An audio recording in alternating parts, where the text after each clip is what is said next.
അങ്ങനെ മൂകാംബിക റെയിൽവേ സ്റ്റേഷനിൽ എത്തി. അതിൻ്റെ ദൃശ്യമാണ് നിങ്ങളിപ്പോൾ കണ്ടുകൊണ്ടിരിക്കുന്നത് കേട്ടോ. രാവിലെ 4 മണി സമയമാണ്, അതുകൊണ്ടാണ് ഇത്രയും ക്ലാരിറ്റി ഇല്ലാണ്ട് കാണുന്നത്. നമുക്ക് എന്തായാലും പകലിൽ പോയിട്ട് ബാക്കി സംസാരിക്കാം. മൂകാംബിക റെയിൽവേ സ്റ്റേഷനിൽ നിന്ന് ഒരു 400 മീറ്റർ ട്രാവൽ ചെയ്യുമ്പോഴാണ് നമുക്ക് ഈ മെയിൻ റോഡിലേക്ക് എത്താൻ പറ്റുക. നാഷണൽ ഹൈവേ ആണത്. ഇവിടെ ലെഫ്റ്റ് സൈഡിലേക്ക് റോഡ് കാണില്ല, അതാണ് നമ്മുടെ മൂകാംബിക റെയിൽവേ സ്റ്റേഷനിലേക്ക് പോകുന്നത്. അവിടെ നിന്ന് 400 മീറ്റർ സ്റ്റേഷനിലേക്ക് എത്തും. അപ്പോൾ അവിടെ നിന്ന് നമ്മൾ ചോദിച്ചപ്പോൾ അവർ 60 രൂപ ചാർജ് പറഞ്ഞു. അതും ഒരു വണ്ടിയിൽ 3 പേരെ കയറാൻ പാടുള്ളൂ എന്നൊക്കെ പറഞ്ഞു. പിന്നെ അവസാനം നമ്മൾ ശരി നടന്നു വരാമെന്ന് പറഞ്ഞു. 1 കിലോമീറ്റർ ഉള്ളൂ നടന്നു വരാമെന്ന് പറഞ്ഞപ്പോൾ തിരിച്ചു വന്നപ്പോൾ 50 മീറ്റർ നടന്നപ്പോഴാണ് ഒരു ചേട്ടൻ വന്ന് പറഞ്ഞു 50 രൂപ മതി, 5 പേരും കയറിക്കുമെന്ന് പറഞ്ഞു. 1 കിലോമീറ്റർ എന്നൊക്കെ വിചാരിച്ച് നമ്മൾ നടന്നിട്ട് 400 മീറ്റർ ആയപ്പോഴത്തേക്കും ഓട്ടോ എത്തി. അതാണ് കാര്യം. എത്തിയതേ ഒരു വണ്ടി ഇവിടെ നിൽക്കുന്നുണ്ട്. അപ്പോൾ ഈ വണ്ടിയിൽ ഇപ്പോൾ നമ്മൾ വേറൊരു ഫാമിലി മാത്രമല്ല. ഈ വണ്ടി കുറച്ചുകൂടി കഴിഞ്ഞ് കഴിഞ്ഞാൽ ആ വണ്ടി പോകും. അപ്പോൾ നമുക്ക് എന്നിട്ട് ഇവിടെ 30 കിലോമീറ്ററാണ് മൂകാംബിക അമ്പലത്തിലേക്ക്. ഓക്കെ, അങ്ങോട്ട് പോകാം.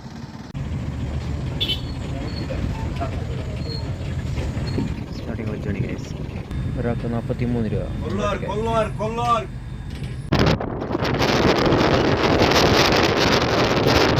നമ്മൾ കയറിയിട്ട് ഇപ്പോൾ ഒരു അരമണിക്കൂറോളമായി. ആകെ 6-7 പേര് മാത്രമേ ഉള്ളൂ. ബാക്കിയുള്ളൊരു വഴിയിൽ നിന്ന് കയറും നമ്മൾ വിചാരിക്കണം. ഓക്കെ,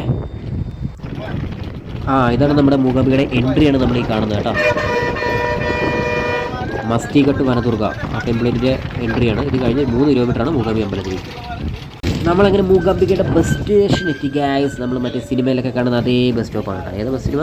അരവിന്ദൻ്റെ അതിഥി അതേ തന്നെ.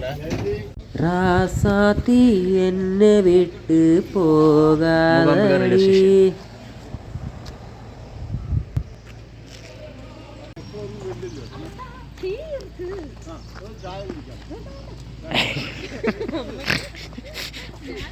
ബസ് സ്റ്റോപ്പ് ഇറങ്ങിയിട്ട് നമുക്ക് നേരെ അമ്പലത്തിലേക്ക് നടക്കാനുള്ള വഴിയാണ്. ഒരു 300 മീറ്ററുള്ള അമ്പലത്തിലേക്ക്.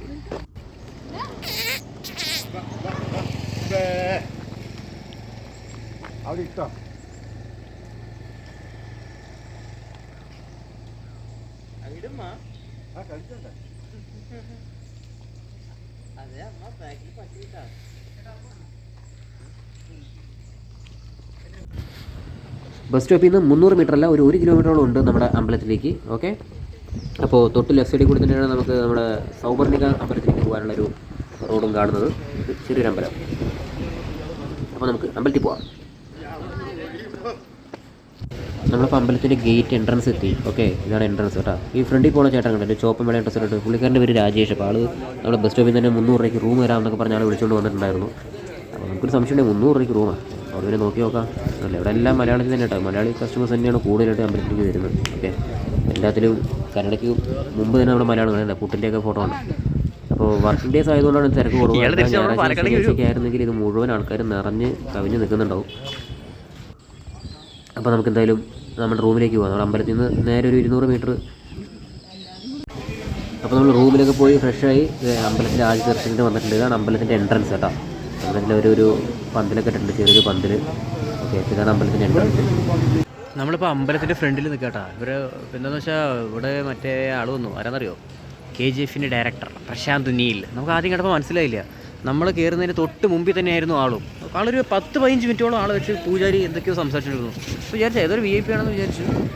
നോക്കുന്ന സമയത്ത് അത്യാവശ്യം നല്ല കളറുള്ളൊരു മനുഷ്യൻ. ഓക്കെ, ശരി, നമ്മുടെ ക്രിക്കറ്റുകാരനൊക്കെ ആയിരിക്കുന്നൊക്കെ അല്ലെങ്കിൽ അതിൻ്റെ കമൻട്രി പറയുന്ന ആരൊക്കെ ഞാൻ സത്യം പറയാം അങ്ങനെ ഞാൻ മനസ്സിൽ വിചാരിച്ചു. പിന്നെ പുറത്തിറങ്ങി നോക്കിയപ്പോഴാണ് അനിയൻ പറഞ്ഞത് പ്രശാന്ത് നീലല്ലേ. നേരെ പോയി ഒരു സെൽഫി എടുത്തു. നമ്മളിപ്പോൾ ചെരുപ്പ് വയ്ക്കാൻ വന്നു. ചെരുപ്പിന് 2 രൂപ, 5 ചെരുപ്പിന് 10 രൂപ. ചെരുപ്പിട്ടിട്ട് നമുക്ക് അന്നദാനം കഴിക്കാൻ പോകാം.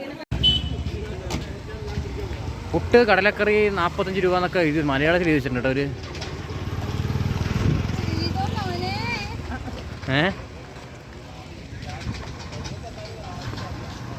ഇതെല്ലാം കുടജാദ്രിക്ക് പോകാനുള്ള വഴികളാണ് കേട്ടോ. ഈ വഴി ഒരു 500 മീറ്റർ പോയാൽ നമുക്ക് സൗവർണിക നദിയിലേക്ക് എത്താം. നമ്മളിപ്പോൾ ഒരു പ്രാവശ്യം ദർശനം കഴിഞ്ഞിട്ട് നേരെ സൗവർണിക നദിയിലേക്ക് പോയിക്കൊണ്ടിരിക്കുകയാണ് ഗൈസ്.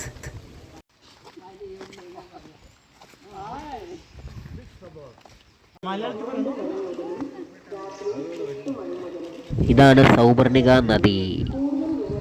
ഇത്രയ്ക്ക് വലിയ ആൾക്കാരൊന്നുമില്ല, ആഴവുമില്ല. എന്നാലും പുറത്തേക്ക് പോകാനുള്ള വഴി അവർ അടച്ചു വെച്ചിട്ടുണ്ട്, തുണിയൊക്കെ കെട്ടിയിട്ട്. ആരെയും നിയോഗിച്ചിട്ടില്ല. അമ്പലത്തിനുള്ളിൽ ദൈവത്തിന്റെ ചിത്രങ്ങളോ വിഗ്രഹങ്ങളോ പ്രദർശിപ്പിക്കാനോ ഉപേക്ഷിക്കാനോ.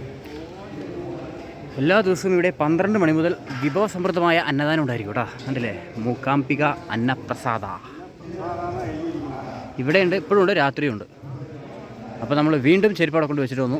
നമ്മളിപ്പോൾ സൗകര്യ റിവറിലേക്ക് പോയിട്ട് വന്നുള്ളൂ. അപ്പോൾ അത് കഴിഞ്ഞിട്ട് നമുക്കിവിടെ ഭക്ഷണം കഴിക്കാം.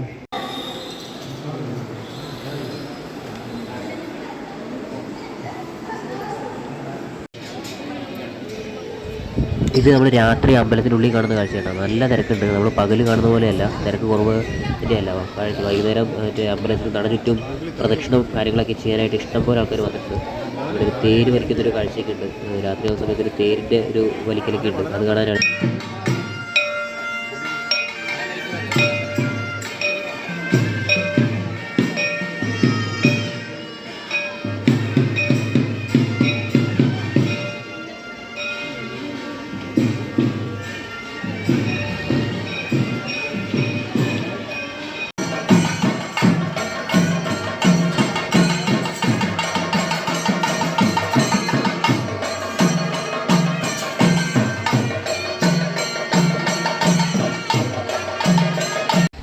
അപ്പോൾ അങ്ങനെ നമ്മൾ മൂകാംബികയിൽ നിന്ന് അടുത്ത ദിവസം രാവിലെ ഇറങ്ങുകയാണ്. ഇനി നമ്മുടെ അടുത്ത ഡെസ്റ്റിനേഷൻ എന്ന് പറയുന്നത് മുരുടേശ്വരാണ്. അപ്പോൾ രാവിലെ നമുക്കൊരു 7:50 ട്രെയിൻ. നമ്മളിപ്പോൾ 7 മണിയാകുമ്പോഴത്തേക്കും മൂകാംബികയിൽ നിന്ന് ഇറങ്ങുന്നു. Bye bye Mookambika.